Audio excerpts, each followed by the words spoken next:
बहुत समय पहले की बात है। एक घने जंगल के बीचों बीच एक सुनहरी झील थी। कहा जाता था कि यह झील जादुई थी और जो भी इसका पानी पी लेता उसकी कोई भी एक इच्छा पूरी हो जाती। लेकिन यह झील आसानी से नहीं मिलती थी, क्योंकि इसे घने जंगल, जादुई धुंध और रहस्यमयी प्राणियों ने घेर रखा था। उसी राज्य में एक साहसी राजकुमार आरव रहता था। आरव को रोमांच पसंद था और उसे बचपन से ही उस झील के बारे में कहानियां सुनने का शौक था। एक दिन उसने ठान लिया कि वह इस झील को खोज कर रहेगा। उसने अपनी तलवार, एक चमकीली ढाल और अपनी पसंदीदा किताब उठाई और सफर पर निकल पड़ा।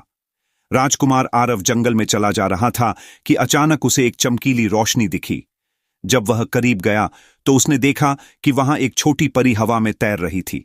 परी ने मुस्कुराकर कहा, अगर तुम्हें जादुई झील तक पहुंचना है तो तुम्हें 3 परीक्षाएं पास करनी होंगी। पहली परीक्षा थी भ्रम का जाल।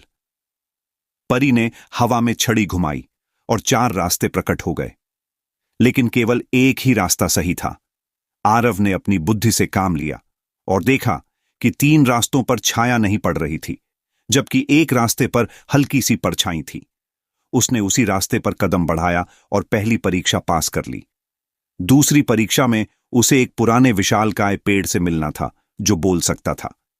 पेड़ ने कहा, अगर तुम मुझसे सही सवाल पूछोगे तो मैं तुम्हें आगे जाने दूंगा, लेकिन अगर गलत पूछा तो मैं तुम्हें हमेशा के लिए कैद कर लूंगा। आरव ने कुछ देर सोचा और पूछा, ऐसे कौन से शब्द हैं जो बोलने पर टूट जाते हैं? पेड़ मुस्कुराया और कहा, शांत, यह सही उत्तर है। तुम आगे जा सकते हो। आखिरी परीक्षा थी सच्चे दिल की पहचान। झील के पास एक रहस्यमयी दर्पण था। आरव जैसे ही उसके सामने गया, दर्पण में उसकी छवि कुछ और बन गई, एक साधारण सैनिक।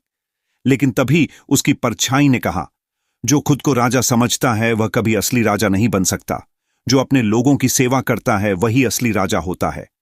राजकुमार को एहसास हुआ कि झील की शक्ति किसी स्वार्थी व्यक्ति को नहीं मिल सकती। उसने झील के पास जाकर कहा, मुझे अपनी कोई इच्छा पूरी नहीं करनी, मैं बस इसे देखना चाहता था। झील चमक उठी और एक सुनहरी रोशनी में परी प्रकट हुई।